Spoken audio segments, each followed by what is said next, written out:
Hey there, I'm Ryan Lopez, and today's episode of One Time I Left, which for the first time on the road came out with mission. We have Coach David Gilpin. Appreciate you, Coach, who has been coaching for 35 years, which all have been with Mission CISD. Mission Junior High for 2 years, Mission High School for 10 years, and is current athletic coordinator and football coach of Mission Veterans Memorial High School. I'm going to do that again. Welcome, Coach Gilpin. Thank you. Appreciate that. So, Coach, I see that you were born in Miami, Florida. Was there for a couple of months, came back from Florida Heat all the way to Texas Heat, Corpus Christi. Then you moved here when you were up to 5th grade, Marcus, and then you've been at Mission ever since. You moved to Mission when you were 6th grade. Is there a reason why your parents moved? Yeah, my dad wanted to be a preacher. Now, when he went to college, they were both to school. We were up in Cal Island. My mom taught junior high English. My dad taught senior English. But he wanted to be a preacher. And job came up in the Valley. He was hired at First Baptist Church here in Mission, and he got hired there, moved out. I finished my 5th grade year. My mom, my little brother, and myself would drive down every weekend, go to church on Sunday, and then Sunday afternoon we drive back home to Cal Island. We owned a home up there. And then once the school year was over, we moved down here permanently. And like you said earlier, I graduated from Mission High School, and then went off to college and all that good stuff. All right, so growing up in Mission, you went to high school, back in Mission High School, 1940. Mission Veterans still not? No, sir. Still, right? No, sir. So with that, did you play any other sport other than football? Yes, sir. I did track when I was younger, but about 10th grade, I think, was my last year trying to be a high jumper. Big tall guy, obviously, but I didn't have great vertigo. I had good form. But anyway, kind of got outclassed by guys that could jump through the room. So I did that. Basketball, I played basketball all 4 years there under legendary Roy Garcia. Sadly, we lost a couple of years back, but great man, it's troubles for those. Yes, sir. In my high school career, I was under Marcia de la Fuente through my junior year, and going into my senior year, Coach David Lee was now our athletic director. Tommy Sally was his dad. He came down, a group of coaches came from Nebraska, and he brought in an entire staff, and they all moved down here, and that was my senior. And so, but you still played both along the way? Yes, sir. You grew up with brother and sister? I have one younger brother. Is he having to be a coach as well? He is not. He makes money. As opposed to us in the coaching profession, he deals with real estate.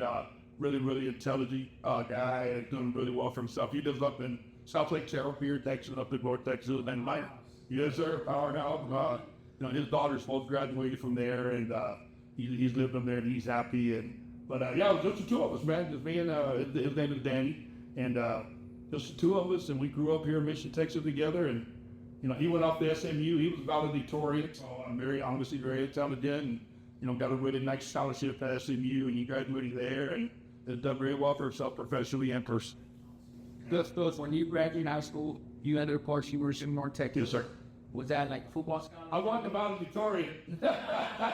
No, sir, I was not on a scholarship at all. We went up there and, did my time up there. I did what they called JV football and basketball back at the time, which was basically for football, it was a scout team. That's all we did. I never dressed up for a game, never traveled any of that.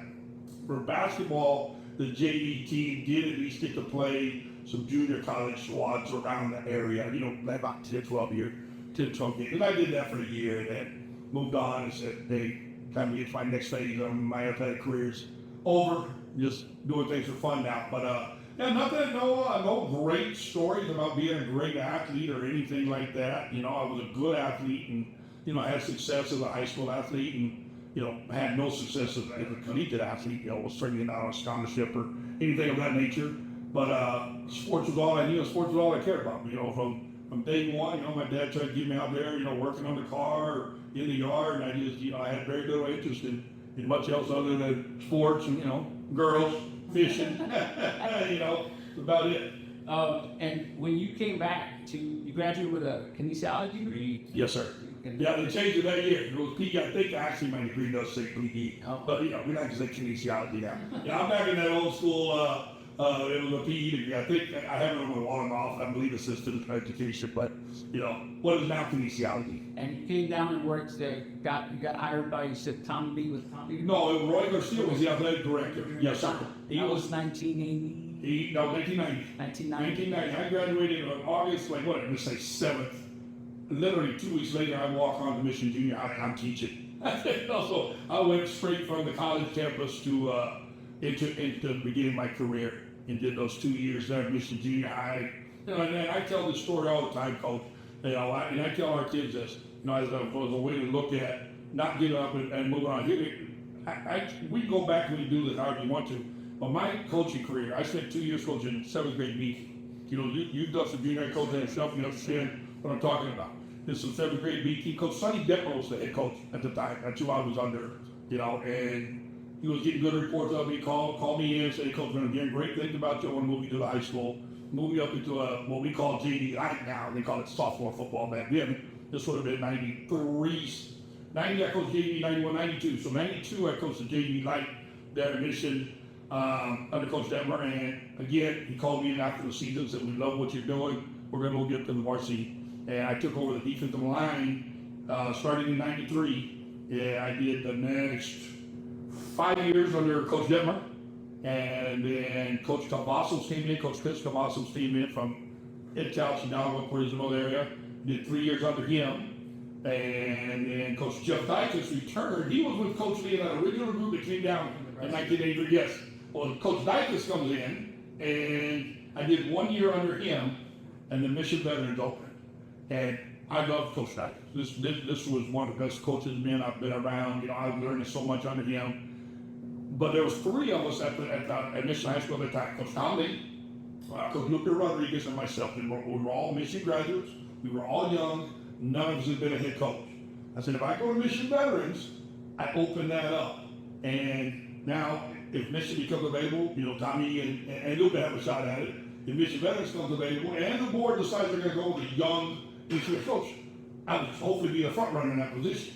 So I moved over here, did 2 years under Bucky Rodriguez, another legendary guy, been around, all over the valley, a lot of success. And then Carlos Longoria came in after a really successful stint at Raymondville. I applied for the job, and that's another part of the story. Carlos got the job, and I did 5 years under Carlos. And then after 7 years of the high school, we were going into our 8th year of the high school is when I got hired. And I'm going into my 17th year now. Our staff is going into our 17th year together. So we had 200 Bucky, 500 Carlos, 16 with our staff right now. And that's the 23 years that we've been at high school. So I've been under some really great coaches, Sonny Detmer, Jeff Dykus, Coach Cavazos had a lot of success. Carlos Longoria, obviously has had success and done well. Bucky's been tremendous. I worked under 5 really good coaches, really good men, not counting defensive coordinators and guys that I've worked alongside of. So, but, as I said, I can ramble now. My story is with these football players is I started off with the 7th grade B team, did a year at JV Light, but moving up because the head coach was hearing good things. The head coach was like, I'm just working, I'm just doing my job. And I did my varsity time. I applied when we opened this school 23 years ago, and I hired Buck, I applied. Didn't expect to get it, but I applied anyway, didn't get it. Bucky calls me in and says, hey man, I've heard good things, I'd like to keep you here, would you like to come over?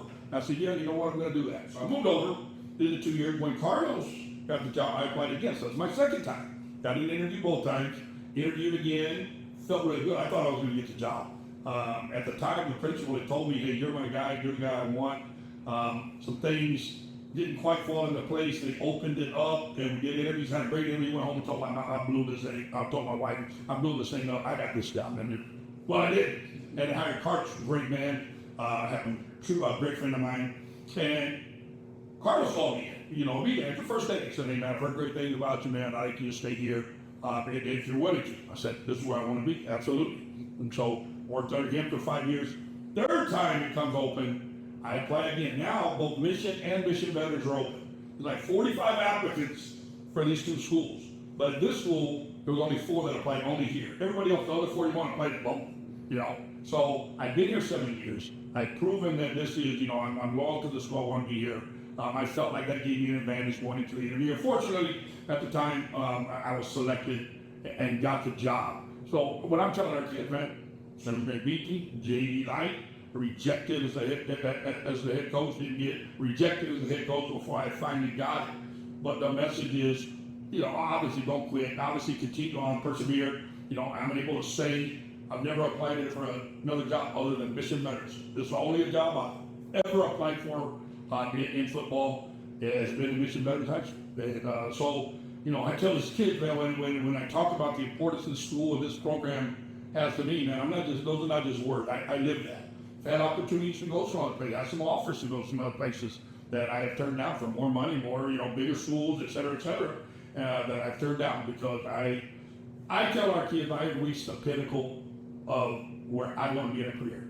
Obviously, Dallas Cowboys is a higher level than high school football in Mission, Texas, but that's my pinnacle. That's where I want to be. I want to be the head football coach. I've been coordinator at Mission Meadows for one. Don't want to be an ED. Don't want to be a head coach at South Lake Carroll or this is where I feel my calling is to help young people. That's why I don't want to be an AD. And I've said this many times. I don't want to sit in meetings with adults, man. I want to be working with boys and girls. I want to be teaching and trying to, they learn from my mistakes. Or, as I've gotten older, I've gotten more mature and learned how to do things, learn from the way, to the right way to do things. So that's kind of a quick synopsis line of my career. Started at what we would consider the bottom. Now it's not. 7th grade B team, a lot of those guys go on to become superstars in the high school and junior high coaches back. And see, that's another thing. Most of the 2 junior high coordinators have been with us the whole way. They've been all 16 years at Mission Junior High, all 16 years at Rockford 2 Junior High. They've got long-time coaches that their stuff. I've got coaches that have been with us the entire way, and it's just there's a lot of continuity at our school. There's a lot of this is the way we do things, and everything just kind of falls in place for us. It's been a really neat ride for me. Coach, that's and I'm right. Talk about all that type of stuff, what we do and work with. I was something that some of my wife, who's not a teacher, work with kids. I think I get along with kids more than because kids are kids. Yeah. Coach, from my understanding, you have some children that are also coaches. Can you talk? I do. My oldest daughter works for the district. She is not a coach. She works as a secretary at one of the elementaries. My oldest son is a DPS super coming out of the Austin area. He's been 4 or 5 years. He played football for us before I was a head coach. So I was on the sideline with him, but I wasn't his head coach. By the time my youngest daughter got to high school, I was now the head coach. She was just a stud volleyball player. All state, went and played Division II volleyball at Texas A&M Kingsville, played 2 years there. Came back, was working at PSJA, and an opportunity arose for her in Rio Grande City, and she got the job there. It was in her second year. She just finished her second year. Rio Grande City volleyball had not made the playoffs since 2009. When she was hired, her first year, they missed about one spot, they finished fifth, and they made the playoffs this last year for the first time, in a long time. Most of these girls either were not born or were 1 or 2 years old, but last time Rio Grande State volleyball makes the title. She led them, but she's phenomenal. She is such a positive, energetic coach. I mean, she is unbelievable. And Rio Grande City got them a good one, but she's loving Rio Grande City too. She's loving it out there. She's had some opportunities at some different schools that have inquired about her over here, and she wants to be with her girls in Rio and appreciative of the opportunity they gave her. So just extremely proud of her. And then my youngest son just graduated from Southwestern. He graduated in December, not this year, the year before. He got hired in January. He was one of those midterm graduates. We hired him in January, so he went through off-season with us. Well, that was last January. So he went through off-season with us through the summer. He had his first season with us last year, and now he's into his second year in the spring here in the summer. And he coaches our quarterbacks.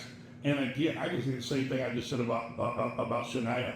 Landry knows the game of football. He learned a lot in high school. We're in the same program. But he also had some great coaches in college. He played Division III ball at Southwestern University at Georgetown. Starting quarterback there. If he wouldn't have gotten injured and if the COVID year wouldn't have hit, he'd own every single record they have up there for passing. I mean, he had a good career. He's all conference. The team MVP, offensive MVP, player of the week, I think 4 times for the conference. So he had a good career, And to get him here, to have him come in And these kids they watched him play when they were young.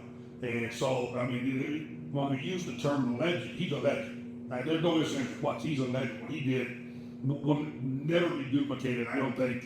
You know, and when I talk college, don't get me wrong, when I talk college NFL, you got Coach David played at Colorado, played, in the NFL. Those are different things. I'm talking about a high school player.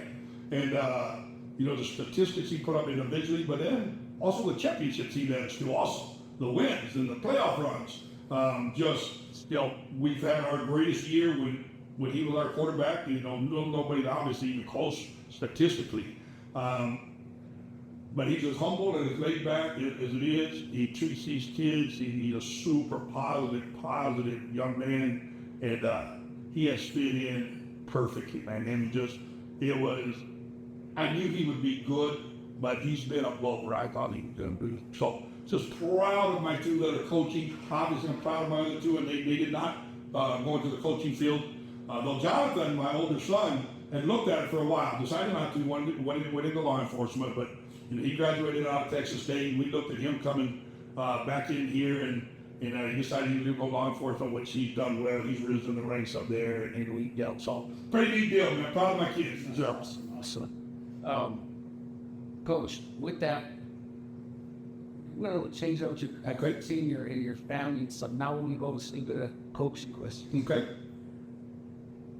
Talk to me about your game day routine. It's a Friday. You got it's gonna be interesting. It's a game day routine. Game routine. On Friday, it's a home game on the other pep rally. I get up there, we do the pep rally thing. We do ours in the morning, and then I'm into my office, and we have the athletic period. First thing we do is I meet with the kids. So as we come out of the pep rally, or if we don't have one, okay, we're meeting. School starts at 8:15. Everybody's in the meeting room where we're at. Game day shirts on, ready to go. I will meet with them briefly for about 10 to 15 minutes, whatever the message may be, last minute message. Sometimes it's a little fiery, I can get pretty passionate. Sometimes it's more, even keeled, hey, this is where we're at, and then we go into a special teams meeting and film at that point. So our special team coordinator will take over, and that'll take us through the first period. Kids take off the class, and I turn on my speaker in my office as loud as I possibly can. You wouldn't want to be in there, like, I promise you.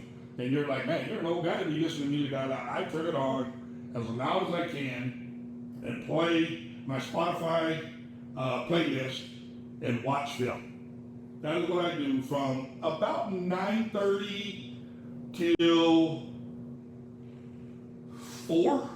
Somewhere that is my day-to-day routine until we start boarding the buses.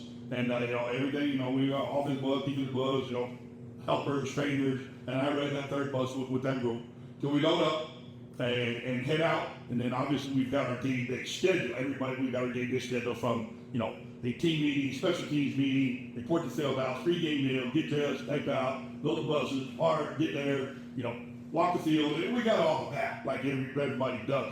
But on my personal level, when I do, that's it. That is when it's all football in the morning with the kids, but once the kids are gone and they're in class, coaches are out and they're teaching, and then it's just me here in the field house.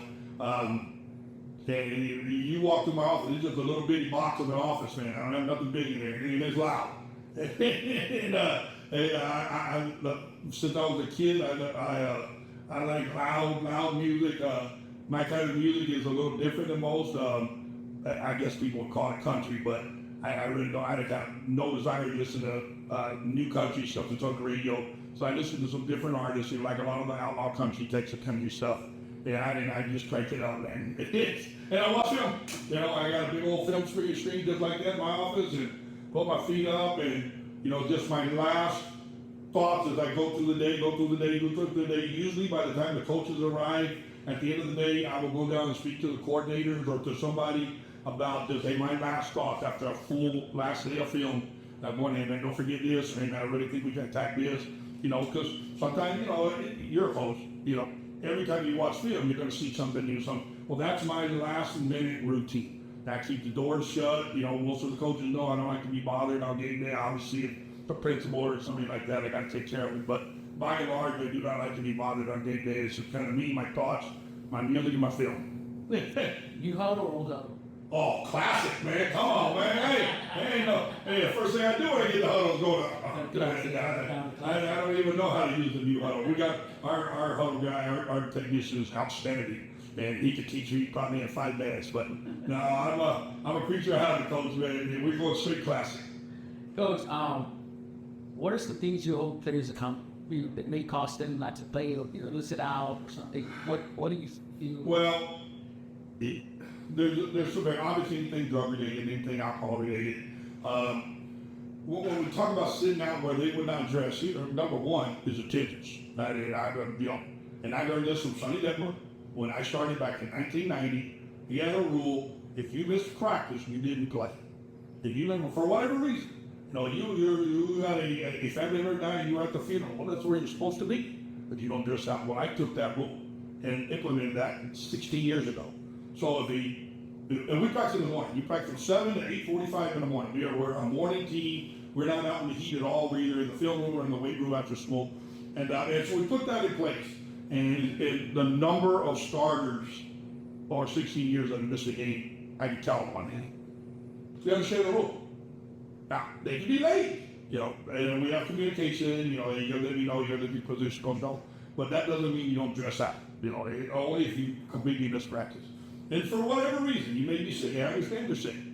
You show up. I'll let you go home. Show up. And then I'll tell them. Like I said, you come on your blues, come outside, check in with me, and I'll send you back. And you go. You're not sick. I'm not trying to be mean to you or anything like that. But I'm not going to let you just use that as an excuse not to get out of bed because I don't feel like getting out. So I'm going to go. If you don't sound sick.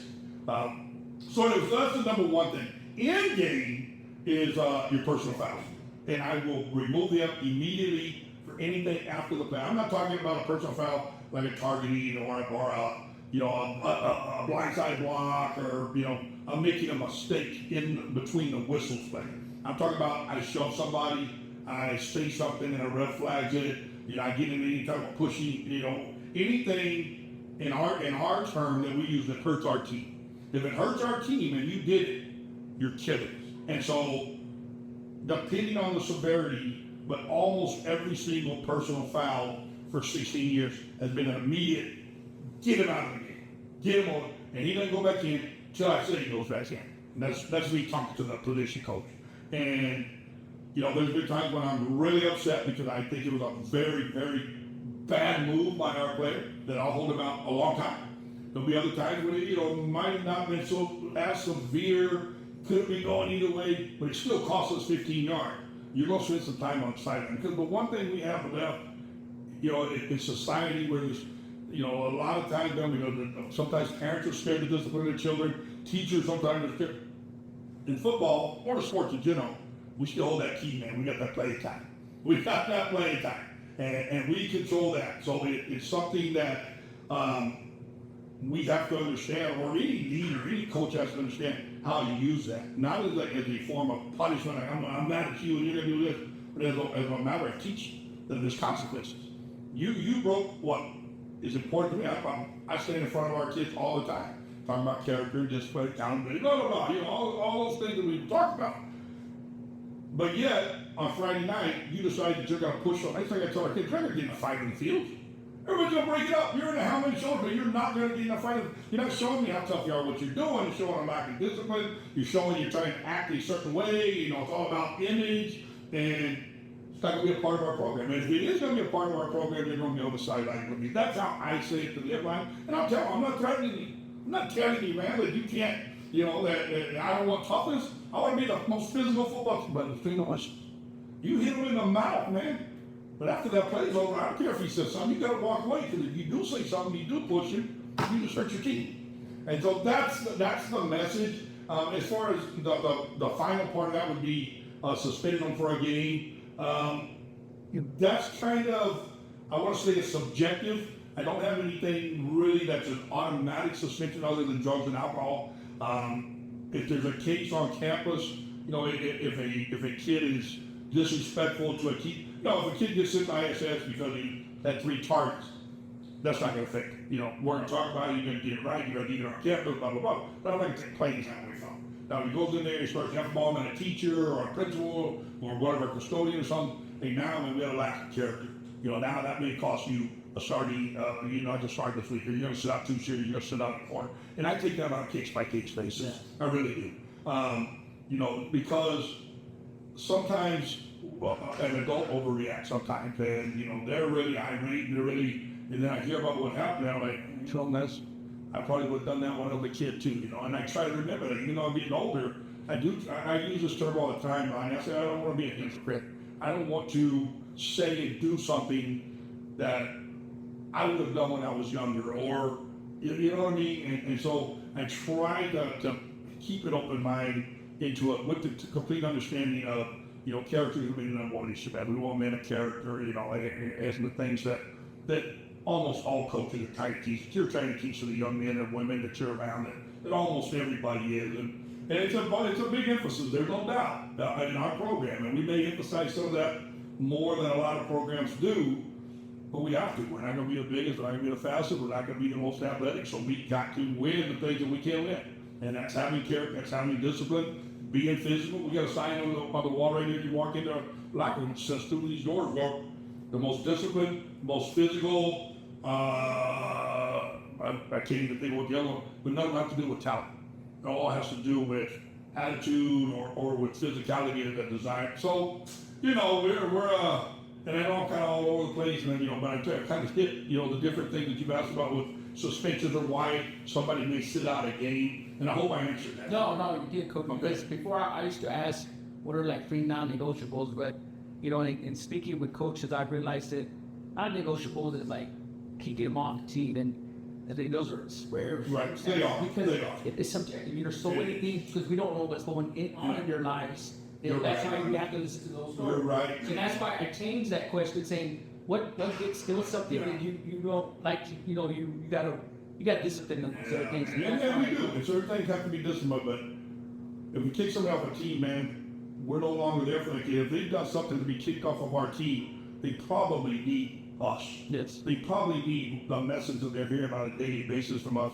And to just quit on them and say you're gone, now they don't have that message. Whether they're getting it from mom and dad or a family member at home or not, some are, some are not.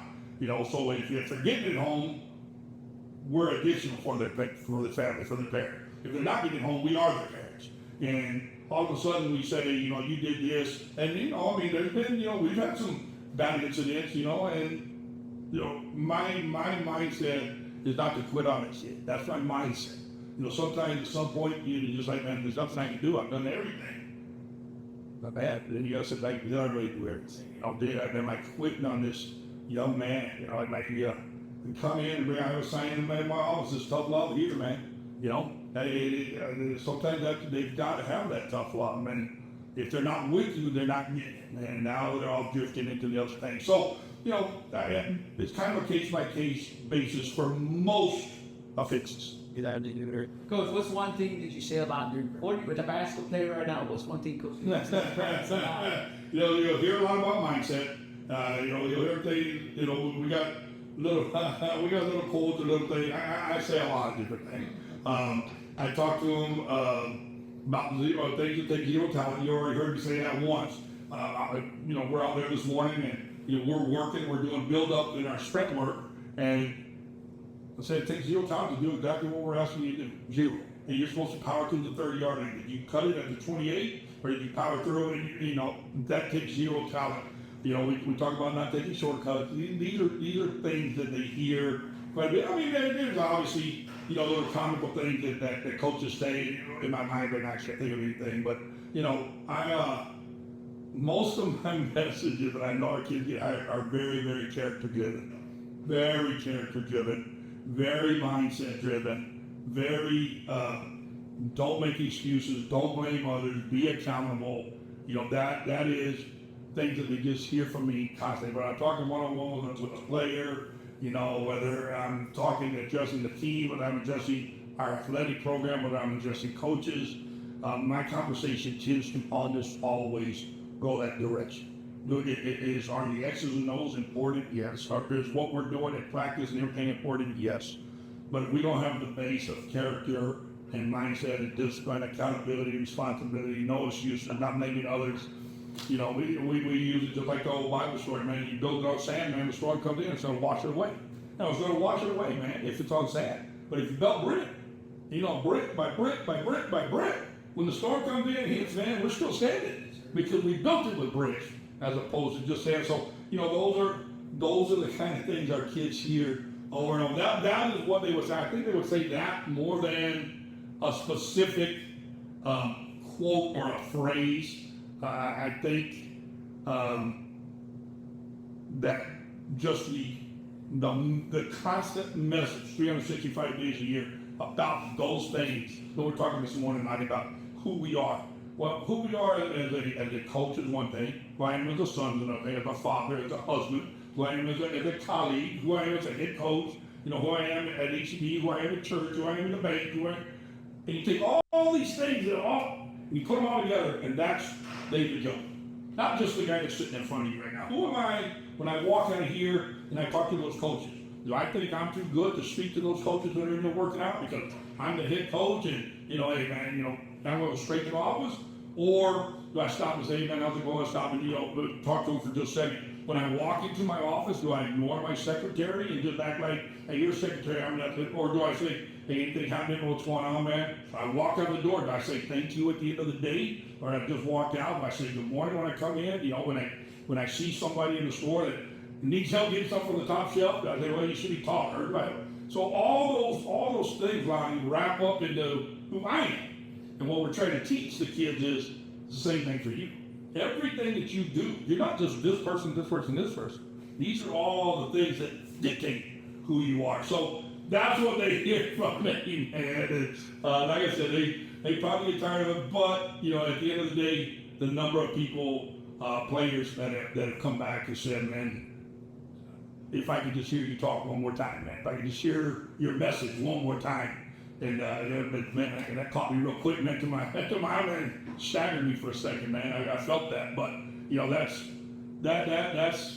man. At the end of the day, when you got a young man say something like that, you know, you're a long time coach. You know what I'm talking about. So pretty powerful that you don't get in other professions, man. Sir, you're right. Coach, talk to me about the game that comes to mind when you're in your coaching careers. I know there's got to be some games as coaches, and I know as a coach, you know, when you talk about the characters, dating students, right? When you go home, I will tell teachers and coaches, they're always thinking more about that. A lot about whiskey. It's an odd thing to go get something. So I appreciate you sharing about the character part because that's a big part in anything. This is better than it's like we said in life. Because go to what games come to mind? Well, you can talk about 1, 2, or 3. Yeah, I'm big on doing something that's never been done. So our first team in one district, which was my second year, we went 9-0. We had a game in week 8. We're 8-0. Wesco East is 8-0. Wesco East is this big, powerful, running team. You know, they're running down everybody's throat. They're 8-0. We're in the same district. We're 8-0, man. We're just wide open, throwing all over the place, man. We're just a bunch of young outlaws, man. Going, you know, who are these guys? You know what I mean? And we loaded up, went over there, and it was a Thursday night standing room only at Bobby Lackey. That's a big stadium. Big stadium, big game. And we went in there and won that game, man. We just played with so much emotion and passion. And, you know, Wesco East was probably a little bit better than us, but, you know, we took it to them that night. And we played their game. We were physical. And that's one of the things people think of us as a finesse team because we're a sprint football team. Far from it. We are a physical team. We take great pride in being physical. So anyway, that one, 2010, Wesco East at Bobby Lackey, 8-0. From that same year, because we won district that year. That was our first district championship. When we go to Flower Bluff, the year before in 2009, that was my first year. We went to the playoffs. We were 6-4, made the playoffs. We played Flower Bluff, and they're ranked number 7 or number 8 in the state. They're good. I mean, they're good. We took a lead in halftime. Mid-fourth quarter, we're down 1 score. I mean, we are in this football game. We had a few bad snaps. We had some turnovers. They punched one in with like 5 seconds left, which is still to this day, man. Flower Bluff, they don't think a whole lot of me. Now, the coaches definitely get along with great, but their fans don't really like me because I was not happy about them doing that, man. I just felt like, hey, man, y'all are above this. And, you know, blah, blah, blah. And now it's our job to stop them. You know, forget that. And so they beat us, but one of the greatest teams I've ever been a part of. So that's 2010, which is our first district championship. But we go back to Flower Bluff now. And this time we flip, we go home and home, lose the flip, so we're going to Flower Bluff. We're second year in a row. They just beat us last year. And we're going in there, we're coming on our first district championship ever, got our first gold ball. And we go to Flower Bluff and we beat them in their house. This is my third year. No, second year, 2010. This is our second year together. And we go in there and we beat 28, 25, 29, 25, something like that. And what that first playoff win in the history of our school. Probably the second playoff game in the history of our school. We didn't have much of an issue at that time. And, following we go play it outside Alamo. Here's little bitty Bishop Veteran Memorial that has just been kind of, just another team, on the schedule, blah, blah, blah. And all of a sudden, man, we're starting to make some waves. We're district champ, we're by district champ, we're playing in the Dome, we're playing Victoria East, man. Victoria East had so many athletes on that team. We win in halftime ahead. The quarterback of that team is now coaching receivers for us right now. Really? Yeah, he's coaching receivers for us. So those three games really throughout the Wesco game, and obviously the bi-district playoff game, and then that. Then you kind of got to go, because now we've been a district champ, now we've been a bi-district champ again. I'm talking about when we've done things for the first. Go to 2016, and that's when Landry had come in as a freshman and taken over. Diego Hernandez was our quarterback. I broke his ankle. I don't even know how those two high medical term for me to understand. To me, it's broken ankle. But he got for the year. So Landry, my son, has to come in as a freshman, and we go on a run. We win like the last 4 games. We play Edinburgh Bella for the district championship, and they beat us. But so we go to Donna, and Landry rushes for 300 yards, 298 yards. Rushes for 290 yards. As a freshman quarterback. So big game. Always gonna remember that. That was his first win. Well, the following year, and Landry becomes All-State this freshman year. So All-State freshman. So Diego Hernandez, our senior, is coming back. We're gonna choke him. You're gonna divide your locker room. What's gonna happen? We made it head on. I pulled everybody in. I told the coaches first, and then I told the team. Diego Hernandez is our starting quarterback. Manny Gilpin will go to receiver, and we're riding with Diego as the senior, and he's gonna go. So we go to the third round that year for the first time ever. Well, first we go down to Brownsville Vets, play David 10-2, and beat them. They were the district champ. We beat them 35-14. Big win for us. Come back home. We play Flower Bluff again at home. Beat them. Now we go to the third round. We play Drippy Springs and they beat us. But that was our first time to go to the third round, and validated my decision. Diego led us to that third round. Mandy was unbelievable. We had 65 catches, 13 touchdowns, almost 1,000 yards receiving. He was unbelievable as a receiver. Okay, so he graduates, we move on. Landry kicks on June. So my next favorite games would come to Landry's senior year. That's 2018 now. That's when we made our deepest run. We went to the 4th round. There were some big games throughout the season, but we'd have done all this. Remember, we've been to this champ, we've been by this champ like 7 or 8 times at this point. We've won a lot. We got a lot of gold balls out there when we walked in. We've been to the third round, but we hadn't won in the third round. We're playing Corpus Christi Vets back in the Alamo Dome. Corpus Christi Vets is undefeated. They're 12-0, undefeated. We're playing them there. They're ranked in I don't remember what they were, but number 10, number 11 in the state. Expected, obviously, to blow us out a little Mission Vets. So we were making a name for ourselves by this point. And we went in there and we beat them 62-55. Yeah. But then Landry's had 700 yards of total offense, passing and rushing, and 7 touchdowns. And our defense I know it sounds 55 is a lot, but they were very, very talented. Our defense just came in and fought and battled. And that football team, obviously we went to the 4th round, we got beat the next round. We were back in the Alamo Dome for 10 o'clock on a Saturday. So I would say that game against Corpus Christi Vets, the whole 2016 Diego taking stuff and beating Brownsville Vets and Flower Bluff to get to the 3rd round for the first time. 2015, just on a personal level, because Landry had 300 yards as a freshman and got us a bi-district championship. And then going back, we had bi-district wins all from there. From 2016 all the way back to 2010, we had a nice little run of bi-district championship.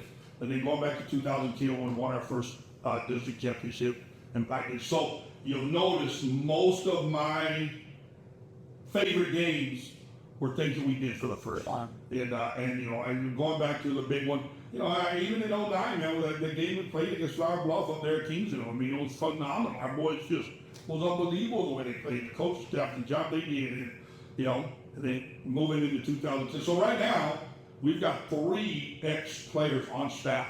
Landry, my son, is coaching quarterbacks. AJ is a quarterback. I was talking about coaching receivers. And our running backs coach, Gilbert Hernandez, graduated in '09. He graduated the year I got hired, so I was not his head coach. But he's back with us. And then we have one at Mission Junior High, one at Ken 2, and one of our freshmen. We have 6 ex-players on staff now between our 3 feeder campuses. So, Coach, one of the things I call this one, I never labeled this section of the podcast, or this, I'm going to call it lasting impact. okay. And this lasting impact is, I want to thank Coach Uribe, which I know you all call Coach Uribe, or they call him Coach Uribe. I reached out to him, and I tell him, hey, can you help me out? I want to thank him again. He reached out to some reformer players. Oh, really? And this is what I tell him. To describe you in one word, then elaborate on it. Okay. So I'm going to share these with you. That's a surprise. All right. Motivate. Inspires players to give their best and stay driven no matter the challenge. That's from Aiden Uribe. Sorry. Big time player. Leading tackler in the history of our school. Leading tackler. Now, these other gentlemen, they use a lot of different words. He put determined, dedicated, emphaticful, wild, caring, drive, uplifting. This is from Adrian and Adam 2013. Yeah, twins. Yeah. Close them both, man, yeah. Couple of DBs for us. The next one is big heart, always there for his players and coaches. That's from Danny Cantu. Another one, man. Stud running back for us. We got this one. Here goes. One word that best describes Coach Gilpin is inspiring, because he leads with heart, motivating others not just by what he says and how he lives. His actions show genuine care, and the compassion pushes people to be better. Whether through his encouragement, his sacrifices, or simply his presence, he lifts others up and reminds them they matter. This is from Gus Gardner, number 3. All state safety. Yes, sir. He was on that 2018 team that went to the Dome, 4th round. Wow. We got leader. Coach Gilpin knows the fundamental truths of being a leader. It's one thing to stand in front of a privilege, a kid to speak, but when you're the example, you must know how to motivate, be compassionate, and be ready to do what you are asking them those around you. And I know he'll be right by our side all the way. Not only is he a great leader, but a great motivator. If you ever heard him speak, you would have thought he was getting us ready for war. I know he has been a figure in many of his players' lives, and someone to look up to. He leads by example, sets the right path for his players to do well in school, sports, and life as we get old. That's thing that's some great here. This is from Eric Espinosa. Wow, yeah. 2018. Yeah. Great kid, man. Just graduated from Texas A&M, man. Yeah, that's. And we're still not done. Here we go. We got high energy, high voltage. I've known it for 20 years, and when game comes, the energy is so high it's contagious. This is from Coach David Gilpin. Yes, sir. Yes, sir. Grit. Grit is the relentless pursuit of greatness, no matter the obstacles. Grit means instilling a one heartbeat mindset in your players. The success isn't always about talent; it's about effort, discipline, and the ability to persevere when the game gets hard. When the scoreboard is in your favor and when no one believes you, grit is practicing with purpose, playing with heart, finishing with pride. It shows up showing up every day to ready to outwork, outlast, and outfit the competition. That's grit and characteristic Coach Gilpin embodies. That's from your coach Jeff Espino. Offensive coordinator, yes, sir. And the last one right coach is unchanging. Remains committed, unwavering in his beliefs and actions. This is from Coach Simon Mendoza, your defense coordinator. Wow. That was worth doing this for, just to hear those things. You know, those are men that I work alongside, and obviously ex-players that I've been through the battle with, man. So to hear those things, hear you read those off, very humbling, very humbling. And I appreciate that. Coach Uribe, I appreciate you. The way what I always think about this is that what you talked about before, and then how I read this, to me it matches. It always matches to me. And any coach I ask, it matches the way you talk about character, because they talk about actual football. But I talked about the character part. So I see the matching up, and that's awesome. That's a great thing. Coach, I'm going to take that. I'm going to move on with that, but this one I call 2-minute offense. Okay. All right, this one goes away. So I got to talk faster. No. This one is just, I'm going to give you a this or that, and you just decide. You just say which one you like, okay. You prefer. All right, you just shoot them out to you. I don't have time to think now. Let's go. Yeah, the first one. All right, here we go, Coach. 2-minute offense. Fruits or vegetables? Fruits. Cookies or chips? Chips. Early bird or night owl? Early bird. Save or spin? Spin. Movies or TV shows? TV shows. Coffee or tea? Coffee. Fishing or golf? Fishing. Pancakes or waffles? Pancakes. Pizza or pasta? Pizza. Christmas or Thanksgiving? Ooh, Christmas. Mullet or mohawk? Mullet. Peanut butter, crunchy or smooth? We'll go crunchy. I like both. Chess or checkers? Checkers. George Strait or Porter Jones? Porter Jones. Stallback or Bradshaw? Stallback. Beach day or camping? Beach day. Shotgun or under center? Shotgun. Odd or even? Front? Both. We'll go odd. Yeah. Onion rings or French fries? French fries. Barbecue or tacos? Barbecue. And the last one goes. Do you believe in ghosts? No. All right. I got through that pretty good. Yeah. I'll put that. And we're going to come back a little bit to some of those things that I want to get some more things on that. But we're going to move because you're a head football coach, but you're also an athletic board. Yes. That means you charge of all the sports. Yes. And the females, all about it. That works. So I'm going to ask you a couple questions on that. Yes, sir. What do you look for in the system?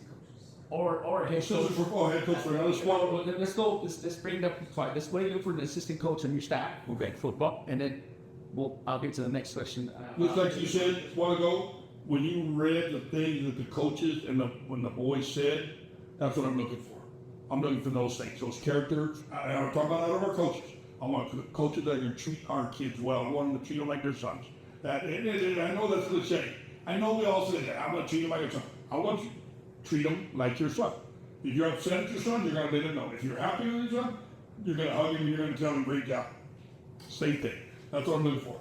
X's and O's, we can learn. Do we need good X's and O's? Yes, we do. And we've got great X's and O's in schemes in our program. Our offensive coordinator's been at it a long time. Defensive coordinator has, special teams coordinator. Those guys do a phenomenal job with putting our game plan in place and preparing us scheme-wise to want to have success. But that's not the priority for me. The number one priority is, and I use Landon as an example a while ago, the way he is with the boys. It'd be hard because he's young. You know, he's only just turned 25 years old. So he's still a young guy, man. And having the professionalism and the ease that he's able to, and I've got several coaches like that, to work and the rapport that they have with the boys. That's more important than him teaching that quarterback throwing technique. Eventually, obviously reading coverages and doing that. He's going to have that rapport first. That quarterback has to trust him with all of his heart. He has to know that he has his best interests in mind. He has to know that sometimes it is tough love. If I got to chew your butt out, I got to chew it out, man. No, it doesn't mean I don't love you. It just means that, we made mistakes here, whatever the cost may be. The number of times that I get upset at an athlete, and our coach has been the same way, a football player, for dropping a pass, missing a tackle, blowing a coverage, pulling the wrong way in the offensive line, or whatever the case may be, a football mistake. The number of times that I'm going to lose my mind over that is almost 0% at this point in my career. It still happens, but I'm not as young. When I was young, I'm just everywhere, bouncing off the walls. And another great story in Flower Bluff, they meet me at the sideline one year. I tell them coming out of the locker room, I'm going to be on the sideline. Y'all come, you can ask, paper sign or inflatable? Paper sign. We run through a paper sign. We don't have no inflatables at Mission Veterans. Got a paper sign, our cheerleaders paint it up, and that's what we run through. So I tell them to come through that thing and meet me at the sideline. I'm at the 50-yard guys. And I ain't in my football thing. I'm right here. They took me, I had like 25 guys hit me at the same time. They didn't slow down. I'm at the bottom of my pile. My wife thinks I'm dead down there. But we were so fired up. I got one of the boys, he'll still tell the story. He said, that's the hardest I've ever been in. It was by Coach Gilpin. But it was, so those days, all right, I'm not having the team run over me anymore. You know what I mean? So I'm not saying that I never get upset with a mistake. I get frustrated or annoyed with a mistake, but to rip a kid for dropping a pass as a veteran coach, I think serves no purpose. He didn't drop it on purpose. Yeah. You know what I'm saying? Now, you give a lack of effort on your route, and that causes the pass to be incomplete because you didn't get to the spot you're supposed to get to, now I'm going to call him unglued. Because that's a lack of effort. But a lack of execution is not always the reason. So, I know I kind of got off topic a little, but that's what I'm looking for in our coaching staff. I want coaches that understand that. I don't want the inside linebacker coach that's going to scream and holler at his inside linebacker coach, or his inside linebacker if he misses a tackle in the hole. You know, once you teach him the technique and just get better at it, just look at it on film here, like, hey, your eyes drop down, you got your shoulder pad out in front of your knee, whatever the case may be, and just get it corrected.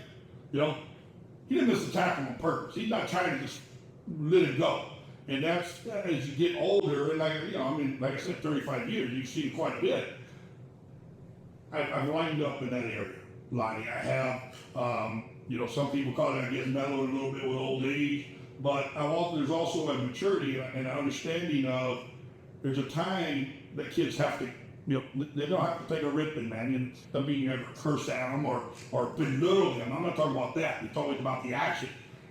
But for me, 99% of the time, it's for a lack of effort or a lack of discipline. It really is. You know, a penalty after a play, like we talked about earlier, you know, not giving the full effort in the middle of a play, jogging through something, just, you know, they'll obviously, you know, pointing a finger at somebody and making excuses of blaming somebody. I don't hear none of that. Oh, here, I mean, you come around me with that, man, you're fixing to get careful. You know what I mean? But, so, with football coaches, that's the first thing I want. Do I want guys that know the game and to teach the game? For sure. But if they cannot develop or rapport with kids, you know, they'll say they don't care how much you know, Billy, know how much you care. You know? And I could be Tom Magic. He says, Staubach and Bryce, I'll shoot, man. Both my sons wore 12. We're Roger Staubach. And my younger son is named after Coach Magic. So obviously that's my era, man. The Staubach, you know, Dorsett and Tom Magic days. Those are the good old days for me. But so that's what I'm looking for is, you know, like if you go ask our receivers right now, Coach Morales, does Coach Morales care about you? Does she want the best for you? Every single one of them going to say yes. If I go ask the running backs, does Coach Hernandez care about you? The way he treats you, the way he goes about your business, the way every single one of them going to say yes. That's what I want. Now, can I go over there and say, is Coach Hernandez is teaching you the running back? Is he helping you become a better running back? The answer is going to be yes to that too. And that's important. But if the answer is no to the first question, I don't care about this. We got to get some changes here. Hey, man, you got kids that are doubting whether you care. You got kids that don't know for sure that your classwork is important or that your relationship with your mom and dad is important. And if you got that gap missing, and that's my goal, that every one out of 200 kids in our football program, well, it's hard for the freshmen, they don't know me as well yet, but the upperclassmen, that every single one of them knows that those are not just words coming from me. And that if you ask any of them, the answer is yes, Coach, he cares. He does. And that's it. You don't have to elaborate. I don't need to praise or anything, but I need you to know that. Yeah. And I've got to stop myself sometimes. And I remember, hey, I haven't told you I love you in a long time, man. You know, hey, I want everybody in this room to hear, I love y'all. Thank y'all for everything that you do. And sometimes I just have to stop myself and remind myself of that. You know, that man, these kids are doing every single thing they can to make us as a coaching staff happy. They're showing up, they're working, they're doing this, doing that, doing this, learning the discipline. Man, if we don't ever show appreciation for that, not for only because, hey, I scored a touchdown, man, let me high five you, or I made a great tackle, got the sack, let me high five you. How about just, you're walking to the weight room, man, and I'm walking the other way, and I stopped you for a second, hey, how's everything at school today? Everything went well, good, man, everything good at home? Yes, sir, all right, man, love you, son, all right, man, and I'm out, you know. They gotta have that too. And so that's what I'm looking for. That's the number one thing and that's what we have a freaking office full of. An office full of men like that. Got 11 varsity coaches in there, and every one of them care about and treat their kids in the manner that I'm talking about. Our 5 freshman coaches are exactly the same. We have outstanding men as football coaches here. Your second part of the question, Lonnie, was if we're doing an interview, what am I looking for in a head coach? I think she's probably been here with me long enough to know that that's the first thing I want to say is exactly what I just said. If we're hiring a basketball coach, do I want to see his career record? Do I want to see his years of success? I want to see how many playoff appearances and what type of offense are we up tempo, man, we're slow down, we're a defensive ball club, we're a pass ball. Are those things important? Yeah, they are. You need to know what you're going to bring to the program. What have you done in the past schools? But if you can't get kids to believe in you and to understand, that you care, what does it matter? You know what I'm saying? Anybody can draw up X's and O's on this board. Now, you can get the marker, you draw it. Okay, I'm going to counteract that. Now, you give me the marker. I'm going to get, okay? This fall, I can see Coach Gilpin right there working out. Hey, Landry, you come in here. You draw. We can all do that. And if we can't figure it out, go to online and we call a coach and we get it figured out. We all work together. We all figure it out. That's the coaching fraternity. So, X's and O's mean a tremendous amount. You've heard this throughout the day, Lonnie. X's and O's mean a tremendous amount, but that is not what I'm looking for first. It's not that. It's not what I'm looking for first in a head coach either. Do they have to know? Yes, but by and large, everybody does. And if you're not a great Steve guy or girl, you can become one. Man, you got clinics, you got coaching fraternity that you work together. Yeah. If we want to talk about, hey man, let's go look at the latest password technique. We go into my office right now, Google it, and within 30 seconds, we're watching videos and somebody's talking about password technique. And we see something, okay, we do that already. Yeah, I don't like that. Hey, I don't like it. 5 minutes later, I've got a new drill. And that can be done at everything. Okay, man, we want to do something out of, we're a 1-back set. We want to take a look at 2-back set and what can we do out of 2-back set? Put it on there. Shotgun, spread team, 2 backs. What do we do of it? So those things, we have the ability to coach you. We have the ability to learn. We have the ability to somebody help us out. But what's inside of you and the way you treat others and the way others see you, that's internal. And that's what's got to be the first thing. Let's get all this right. Then we can start gathering information to make us a better guy, an offensive guy, a defensive guy, or whatever the case may be. So that's, yes, I'm like that. I'm sitting there, I'm not like anybody else. I want to look at that resume and, oh man, this guy, the coach of 10 years, 9 years, he sent 6 players to go play college ball, and, and it's a good one, And then the next guy comes, and, you only been a head coach for 2 years, and you made the playoffs both times, and, okay, so that we're kind of, this guy's had a little more success, but this guy it's going to come down at the end of the day, man, what's that vibe that I'm getting from you? Are you genuine? Or not? So in talking to you, you're going to evaluate me, I'm going to evaluate you. Just in the time you've been here, whatever, 45 minutes an hour. I see you as a very genuine person. I see you as a person that I think is serious about what they're doing, that are not trying to be silly or not trying to be funny. Just, hey man, coaches answering questions, I'm asking questions, but we're doing this together type of thing. That's my evaluation of you, just in a very short period of time, that you're a genuine person. Well, in an interview, that's what you're doing. You got a 30-minute interview, and you're asking questions. Man, I'm looking at body language. I'm looking at, man, where's your eye contact, man? Are you looking at me and you're talking to me and you're saying, Coach, man, this is the job I want. I can turn this program at your way. That kind of thing. Yeah, that's good. Appreciate you sharing that with us, Coach. Now, since you've been coaching for 35 years, yes, sir. Along the way, and maybe I'm going to ask this, I think I'm going to think about this question, is that have any of your students gone on to be head coach? Yes, sir. Yes, sir. We got right now Lupe Rodriguez. He's the head coach at PSG. He's in his 8th year. Lupe is a great coach and never been given a chance to be a coordinator. When I got hired, he was our first hire as an offensive coordinator.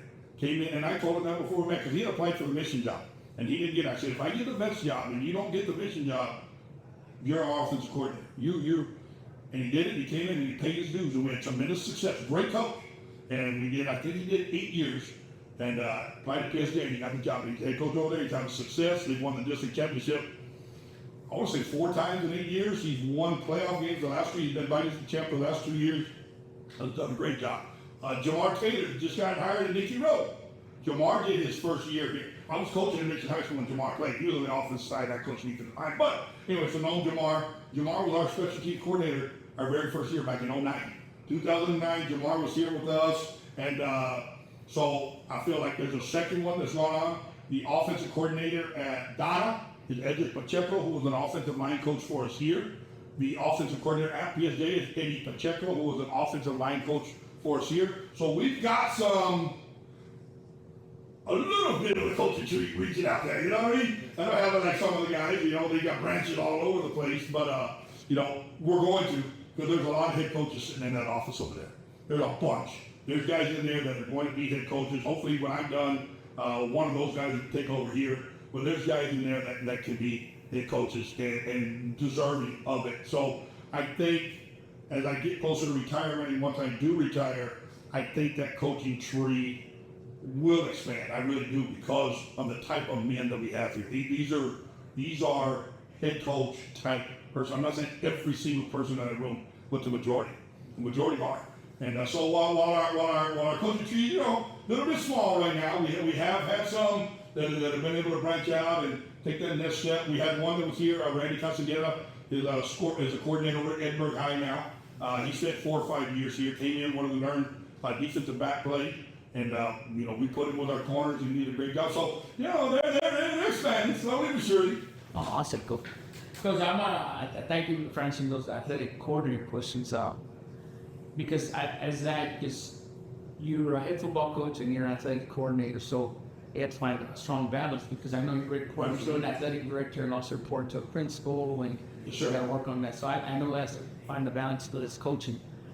This next part, Coach, before we're almost done, and things are holding you hostage here, but lastly, or not second to last. Not you, Lonnie, it's me. I talk too much. I know, but when I get to talking about our program, I can be a little long-winded, I can ramble, and I know that. I know that about myself. And really, normally in conversation, I'm not really that way. You know, I'm pretty short, pretty direct. You know, when I work coaches meetings, I'm longer, because I'm talking about something we know. Man, a conversation here, we're talking about coaching and commissioned veterans and our coaches and our kids. We talk about it all day. So it's not you making it go long. I know that. Because this one right here, I call it good food, good mood. All right, let's go. I'm good at that. I'm coming to mission. Okay. I might go somewhere right now to go eat. Where am I going? I'm going to say El Patio Mexican food restaurant or Taco Lane Mexican food restaurant. That's the two. Those are my two go-to. Write those down. Taco Lane was here. We moved here in 1978, and I was going to 6th grade. Taco Lane, my parents would leave, and if I had to go eat, they give a $5 bill on the kitchen table. I could get an enchilada plate and a drink and leave a tip for $5. And anyway, that they've expanded. There's one in Mission, one in Sharia, one in Edinburgh now. El Patio is a family-owned restaurant as well that one of our ex-coaches, his family owns it.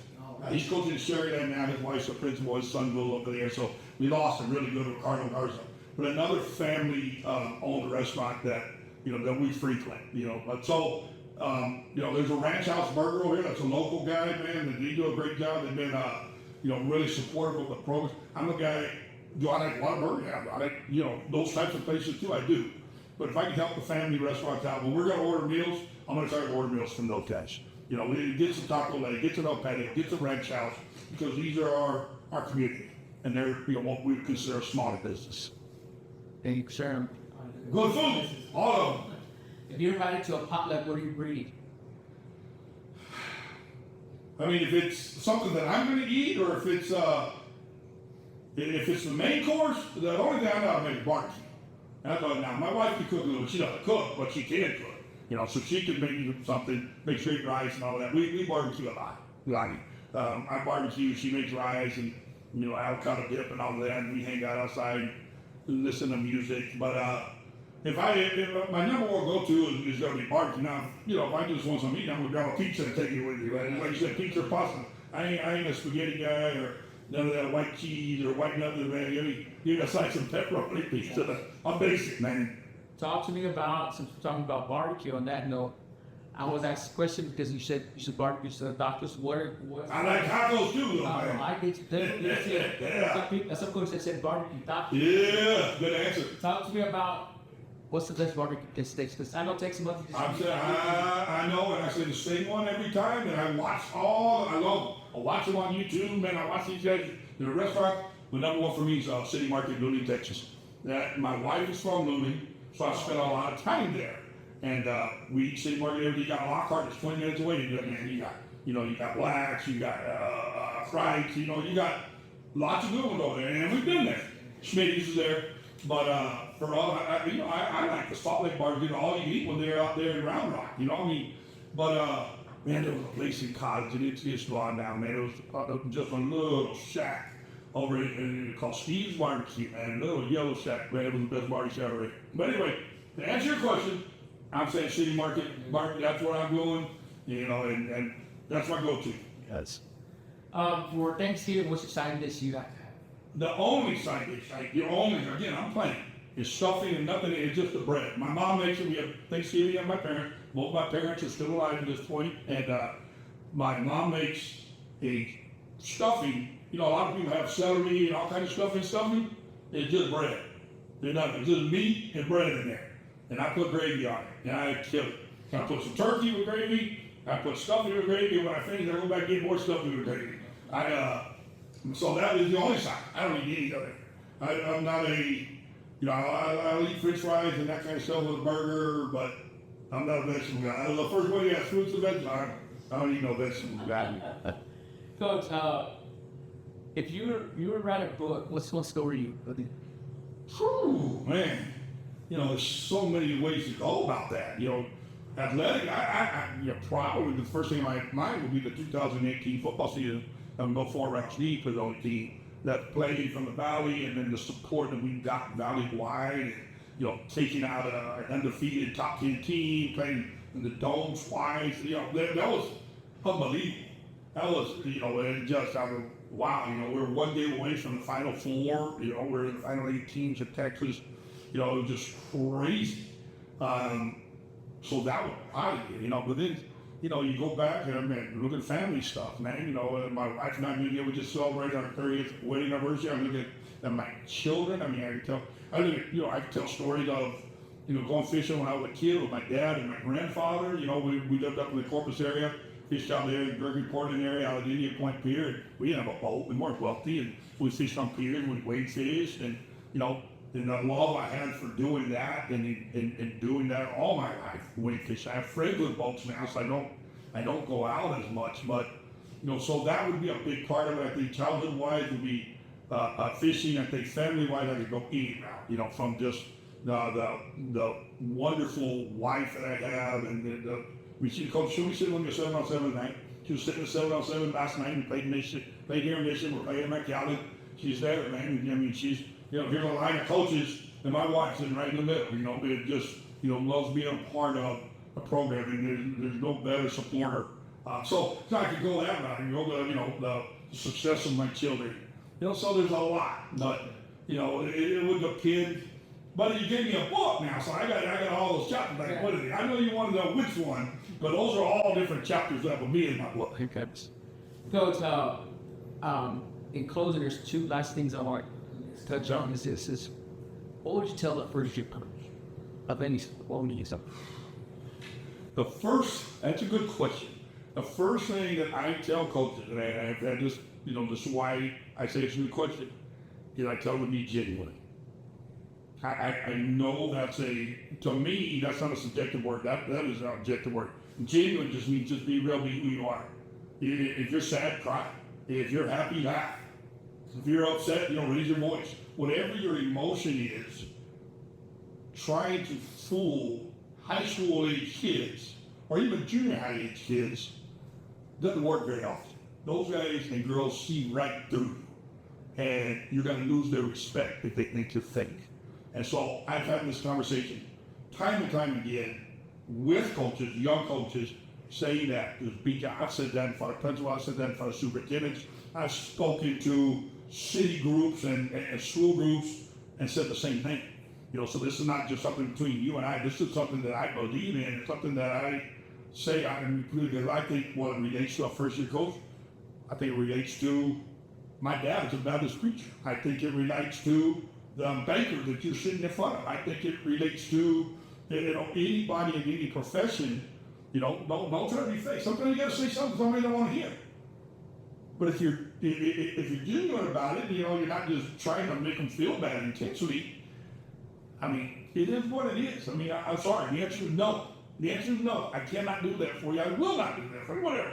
But I think, to answer that question, first of all, that's the only thing I ever say. There's lots of other routes I can go with it, but when you say the most important thing, bar none, not even a question, is to be given. Yes, work ethics is important. Yes, being accountable. Yes, maybe all the things we're trying to teach our kids. Those are all so important. But if you're going to take all of those things, which one is the most important, Coach? Is it work ethic? Is it character? Is it discipline?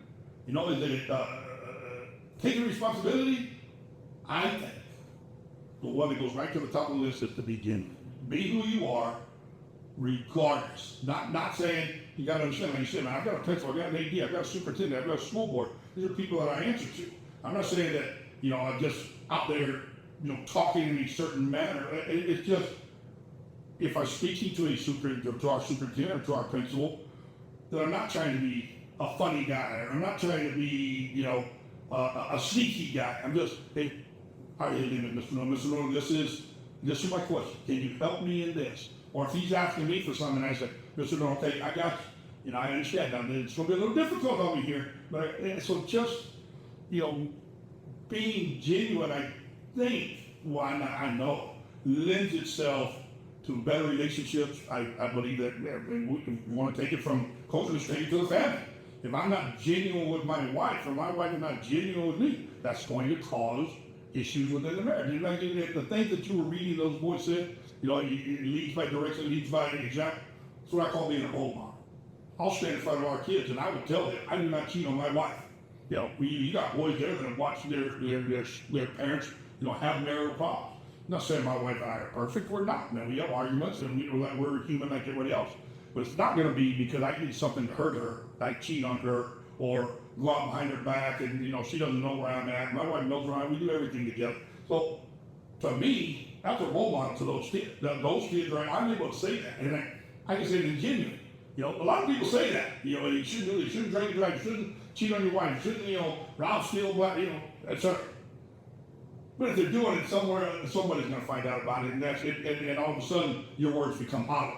When you don't do those things and you're living the life that you're telling a child, hey, this is the way to do it the right way, you become a role model. Not saying I'm perfect, man.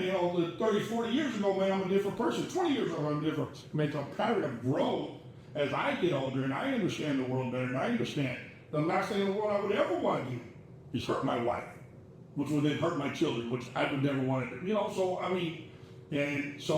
I was, stay away from those types of behaviors that will cause that hurt for my family. Well, same thing, man, with coaches and kids, what did I say? I know you say there. They were family, we're family. They break our family, 1, 2, 3. Then when we do that, we'll break our family line. 1, 2, 3, family. I say, y'all better mean it. Better mean it. I don't want to hear it. That everybody says family. Everybody. Dallas Cowboys say family, Basketball teams say family. The ones that are true family are the ones that mean it. And so we will stop and pause and reflect on that for a minute. Well, Coach, I want to thank you.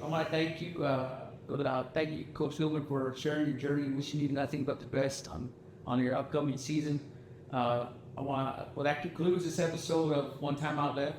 Thank you, Coach Gilpin, for allowing us to be here. Thank you for all our listeners and viewers. Reminder that One Time Out Left may be found on YouTube, Apple Podcasts, and Spotify. And you can also follow us on the X, Instagram, and TikTok, which are the social platforms. If you have any questions, leave them in the comments about who to interview for future coaches, athletic directors. And again, Coach Gilpin, thank you very much. Thank you. True honor, man, and to sit down with you and talk a little football and life. Like I said, it means a lot that you told me because you got, like you said, to other football coaches and other people out there, you got a lot to choose from, just in the Rio Grande Valley. And the fact that you reach out to me absolutely means a tremendous amount. I am honored. It has been my pleasure. Thank you.